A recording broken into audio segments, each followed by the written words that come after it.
habeen wanaagsan ciyaarta sharafta leh meel walba joogtaan waa maxamed faarax waxaan rabaa inaan ka hadlo doorashada mareykan caawa meesha marayso waa khamiis habeen saacadu waa 10 p.m. markaan saacada fiiriyo weli mareykan shacabka mareykanna way wada codeen talaadadii oo saddexda ahayd saddex habeen ayaa ka soo wareegtay natiijadu waxay lagu dhawaaqo isla talaadadii caawa khamiisii dhammaanaysa jimco soo galayso 10 p.m. weli mareykan madaxweyne ma yeelan mana lagu dhawaaqin weli halka ay kala marayaan Biden iyo Trump ayaan rabaa in la wadaago sidoo kale aqalka sare aqalka hoose doorashadu waxa in ay la wadaago iyo meeqa qof oo Soomaali ah electionka doorashada ku guuleysatay laakiin taas ka hor dad badan ayaa ku wararsan waa maxay electoral college hadaba waxaan rabaa inaan si aayar aan u sharxo electoral college dadka Mareykan wax dad badankood oo ku wararsan yihiin qaarka dibadda jooga oo Mareykan ahaynna caalamkan oo ku wararsan yahay hadaba mareykanka waa wadan democracy ah laakiin ma isticmaalo popular vote waa wadanka kaliya caalamka dimuqraadi ah laakiin aan isticmaalin popular vote macnaha wadamada dimuqraadiga waxa lagu yaqaanaa isticmaalan qofkii cod bataa laakiin mareykan sidaas maaha mareykan wuxuu isticmaalaa electoral college waa maxay electoral college waxay ka kooban yihiin 538 ergo waxay u kala qaybsiin dhammaan kontonka gobol ee mareykanka gobolba si u kala badan yahay ayay mataqaanaa u kala number badan yihiin sida u kala yar yahan oo kala dad yar yahana waa u kala electoral college yar yihiin tusaale ahaan gobolkan ku noolaha Ohio 12 milyan qof ku nool 18 qof cod oo electoral college ay leeyihiin muhiimadda waxa waaye 48 gobol waxay raacaan cidii gobolkaas popular vote ku badisa shacab bataa ayayna u codeeyaan ergadaas oo electoral college ka ah ayaa codkooda siiyaan laakiin laba gobol oo ah Maine iyo Nebraska way kala qaybiyaan codka kii ku guuleysa gobolka iyo kan kale ayay kala siiyaan district degmo kala siiyaan soo labadaas gobol winner takes all ma aha halka 48 gobol oo kale dhammaan codka ugu wada shubaan qofkii ku raayay gobolkaas oo cod wataa systemkan Mareykanka wuxuu ku dhaqmayay the founding fathers ka la hadalta 230 sano uuna shaqeynayay laakiin doorashadii 2000 ee Al Gore badanana way isqaataa ninkii electoral karaayo ayaa mataqaanaa rahan jiray popular vote ka codka dadka bata laakiin 2000 Al Gore oo ah madaxweyne ku xigeenkii Bill Clinton ayaa cod batay laakiin oo shacab batay laakiin electoral college waxa ku guuleystay Bush madaxweyne waxaa noqday Bush sidoo kale Trump 2016kii markuu la tartamay Hillary Clinton Hillary ayaa 3 milyan oo qof cod badatay laakiin Trump ayaa madaxweyne noqday electoral college ka helay numberka laga doonayo qofka ku guuleysta madaxweynaha Mareykan waa 270 cod 538 waxa laga rabaa 270 cod inuu helo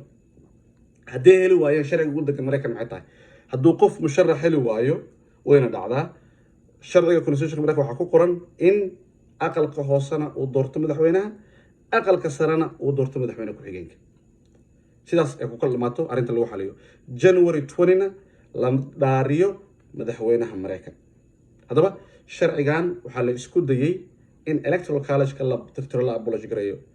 aqalka hoose Mareykanka iyo aqalka sare waa isku dayaan 1969 September 18 bisha 9aad 18 aqalka hoose wuxuu baas gareeyay in mataqaana la abolish gareeyo electoral college only shacabka baditaankooda tiradooda la tixraaco 339 qof ayaa yes dhahday 70 xildhibaanna waxay dhaheen no waxaa loo soo gudbiyay sharciga suu sharci ku noqdo aqalka sare September 29 1969 aqalka sare ee Mareykanka ayaa fadhiistay una codeeyay 53 waxay tiri yes waa ogolnahay 34 waxay tiri no ma ogolin halka kuwa kalena ay ka aamuseen waa 100 senatarada sharciga waxaa laga rabay inuu meel maro 67 cod oo filibuster ayaa laga rabay suu ku meel maro halkaas ayuu ku fashilmay ku dhacay senataradii ka hor yimid oo diiday waxay kala ahaayeen dimuqraadi qaar waxay ahaayeen republican badankoodna waxay ka wada imaanayeen koonfurta Mareykan southern states sida ogtiin Mareykan wuxuu dhex maray civil war southka iyo northka southka beeraleyda oo mataqaanaa cunsuriyiintii ahaayeen slave war ayuu ka dhacay Mareykan waxay rabeen inay dadka madow haystaan ee cabidsadaan halka northka uu yiri Abraham Lincoln oo hogaaminayay in dadka madowga la fasaxo laakiin markii laga raayay weli systemkan ayay keep gareeyeen si ay check and balance maraykan uu suubiyo waxaa ogtihiin gobollo maraykan waa dad badan yihiin waana weyn yihiin gobolna waa yaryihiin gobollada southka waa dad yar yihiin waana beeraley marka waxay dhaheen senataradii ka socda dimuqraadiga ahaa ee republicaanka ahaa annaga check and balancekan ama systemkan ayaa noo fiican sidaas daraadeed popular vote ma rabno waayo gobollada waaweyn sida california iyo texas ayaa awood lahaanaya xilliga doorashada maraykan gobollada yar doorasho ma lahaanayaan ama muhiim ahmiyad ma la siinayo haddaba sharcigan halkaas ayuu ku barbaray marka la iskuma dayin in mataqaana aqalka hoose iyo aqalka sare la keeno laakiin shacabka maraykan ayaa ka daala electoral college-ka oo waxay leeyihin dimuqraadi ma aha waxaan rabnaa popular vote in la tixgeliyo sida wadamada dimuqraadi caalamka ka ah halkaas waxaan kusoo gunaanaday waxaan rajaynayaa inaad fahantay mataqaanaa waa maxay electoral college haddaba trump sidaan hadda liveka ay u tahay mataqaanaa wuxuu leeyahay 264 electoral college halka 214na uu leeyahay donald trump figurkan waa associate press iyo fox news keliya labadaas ayaa waxay siiyeen joe biden inuu haysto 264 laakiin cnn iyo nbc iyo idaacadaha kale dhammaan maraykanka waxay siiyeen biden 253 halka trumpna uu haysto 214 waxaa la isku haystaa ayay dhaheen cnn iyo nbc arizona oo 11 cod ah in mataqaanaa 450,000 oo qof oo cod la codeen weli oo la tirinin way codayeen meelin baalood laakiin lama xisaabinin meeshay rabeen ayayna aadi karaan laakiin associate press iyo fox news isla habeenkii talaadada way ku dhawaaqeen in mataqaanaa ku guuleystay mataqaanaa joe biden laakiin ogow 450,000 waa tiro badan biden wuxuu ku hogaaminayaa hadeertan aan idinla hadlaayo 11,438 cod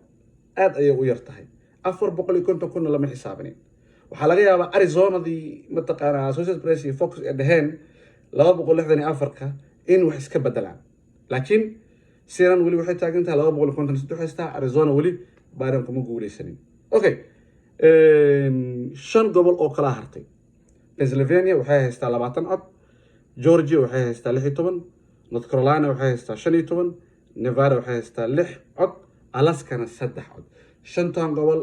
markii la isku daro electoral college-kooda waa 60 haddaba 60kan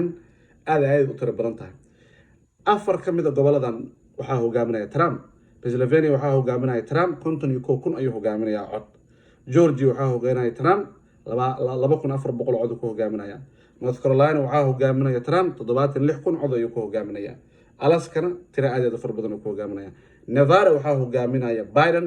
wuxuuna ku hogaaminayaa cod ah mataqaanaa andhe 11,438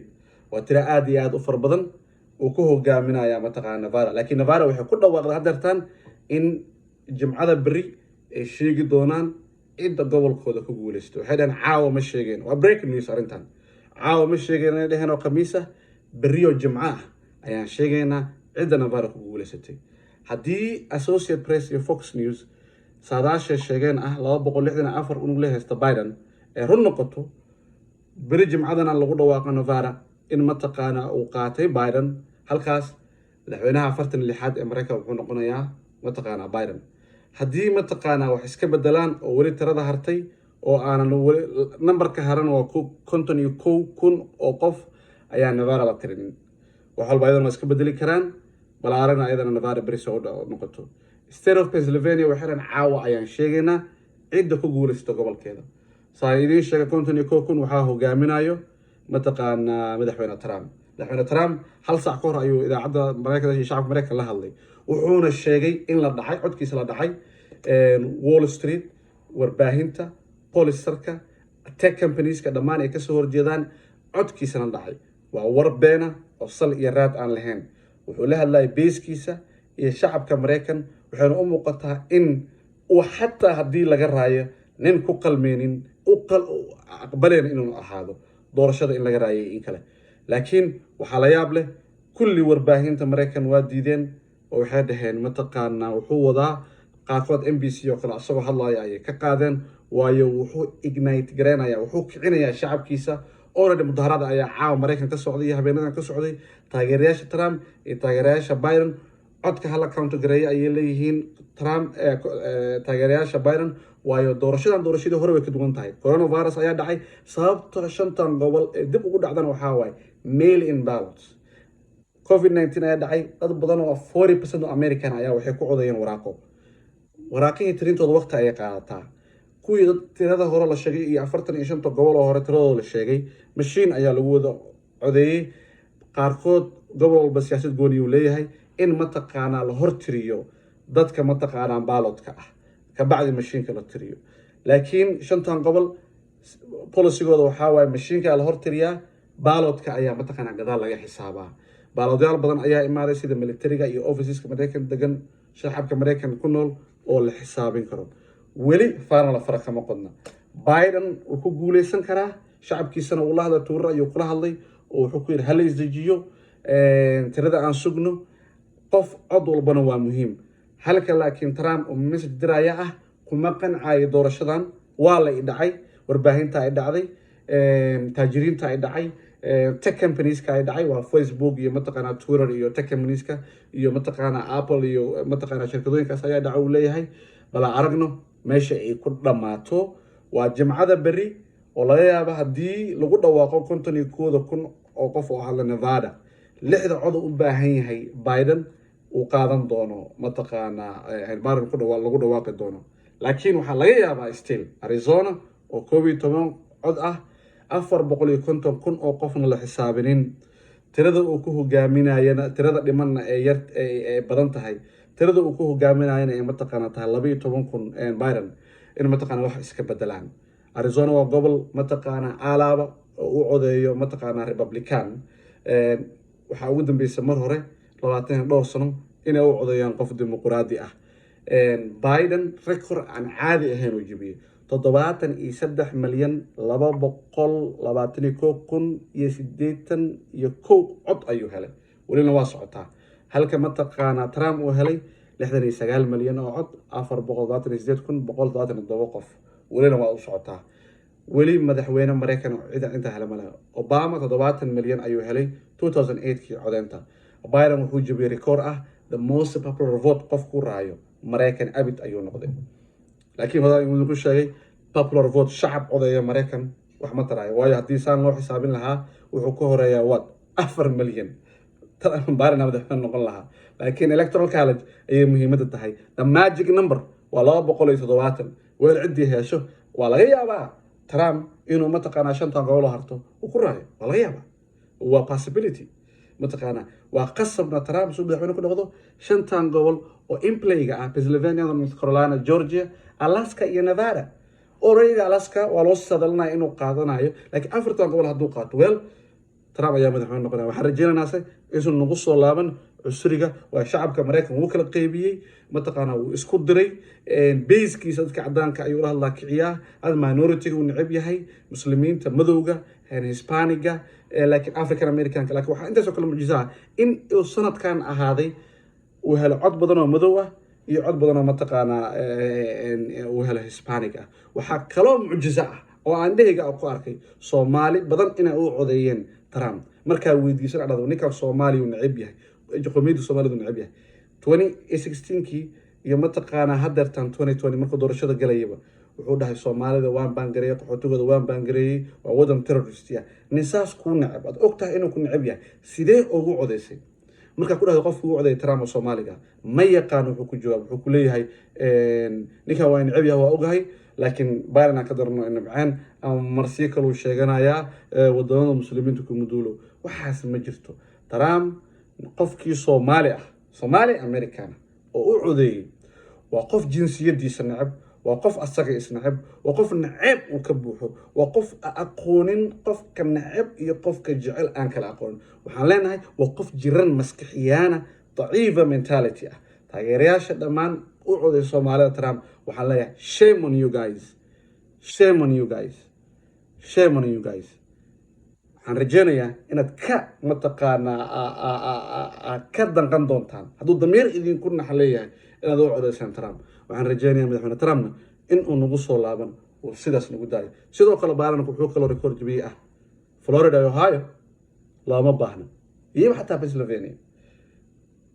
ohio meesha u codaysaa la dhihi jiray waxay u codeynaysaa mataqaana madaxweynaha maraykan weel ma dhicin ohio florida waxaa qaaday trump balse gobolada intiisa kale waxaa qaatay biden recordkaasna waa wataa mucjizo ayuu electionka dhigay biden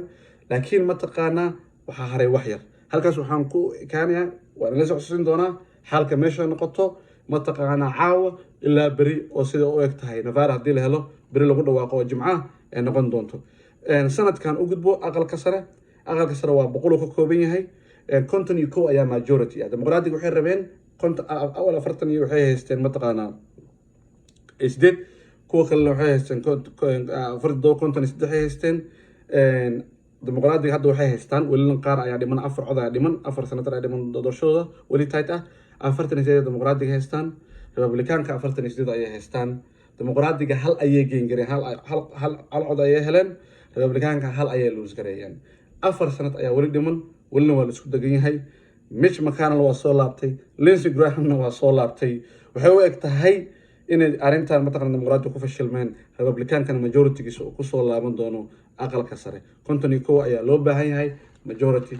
inay ahaato aqalka hoose aan u gudbo aqalka hoose hadda tirada waa 208 dimuqraadi 192 republican majority waxaa la rabaa 218 majority la rabaa dimuqraadiga waxay lose gareeyeen 5 cod oo aqalka hoose ah lama fiilanayn dimuqraadiga inay aqalka hoose lose gareeyaan republicaanku waxay heleen 6 cod oo cusub lama filanayn waxaa la filanayay dimuqraadiga inay mataqaanaa sii haysan doonaan cod badanna geen gareen doonaan laakiin republicaanka actually lama filanayn inay mataqaanaa 6 cod helayaan welina codad badan ayaa dhiman oo waa la isku degan yahay mataqaanaa wixii kasoo kordha ayadana waa idinla socodsiin doonaa arrinkan Nancy Pelosi dimuqraadi badan ayaa waxay leeyihiin mataqaanaa way ku fashilantay sababta ee mataqaanaa u lose gareeyeen 5 cod dimuqraadigana waxay tahay stimulus check may ansixinin mataqaanaa republicaanki iyo Trump wuxuu rabay ayay ka soo horjeedeen taas waa badan ee squadka la dhaho iyo kuwa kale ay leeyihiin habaxda already waa bilaabatay oo carac xoogan ayaa ku socoto Nancy Pelosi oo ah hogaamiyaha aqlabiyadda baarlamaanka waa speaker of the house gunaanadka waxaan kusoo gunaanadayaa Soomaalida Mareykan ayaa habeenkii talaadada electionka guul weyn u soo hooyay November 3 ilaa 7 ilaa 8 cod oo ay ku soo baxeen Ilhaan Cumar aqalka hoose ay ku soo laabatay Maxamuud Nuur iyo Hodan Xasan mataqaanaa state representative kooda ay ku soo laabteen Cumar Faatax sanadka aqalka sanadka kore ee gobolka Minnesota ayuu helay waa record oo Soomaalidu u soo hooyay Cumar Faatax Nafisa Fay waxay noqotay county commissioner Oregon waa qofkii ugu horeysay muslimna oo ku guuleysay xilkaas gabar Soomaaliya Cabdullaahi Cabdulle New Brighton City School ayuu wuxuu ka noqday mataqaanaa council sidoo kale Maxamed Ibrahim gudoonka doorashada ee Shaqabi Minnesota iyo xamalna gabar deeqal lahaan qofkii Seattle ayadana ka soo gasho 8 qof oo Soomaalida ayaa ku guuleysay doorashada Mareykan haddana jaalid Soomaalida Mareykan ee degan Mareykanka aad ayaan ugu faraxsanahay waan u hambalyeynaa 8daba waxaan leenahay ilaahay idin la galab guusha wadaan waxaan rajeynaynaa gabdho iyo wiilal badan inay gobolada ka soo baxaan Mareykan qaasatan Ohio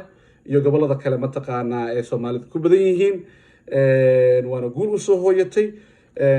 habeen wanaagsan ayaan leeyahay saacada waa 10 PM oo habeenimo khamiis weeye taariikhdana waa 6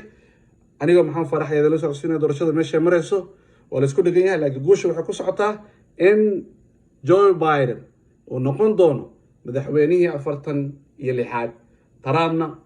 dhulka lagu jiiri doono insha Allah si ay u socoto qeyraya idin rajanayaa habeen wanaagsan qaybta sharafta leh meel walba joogtaan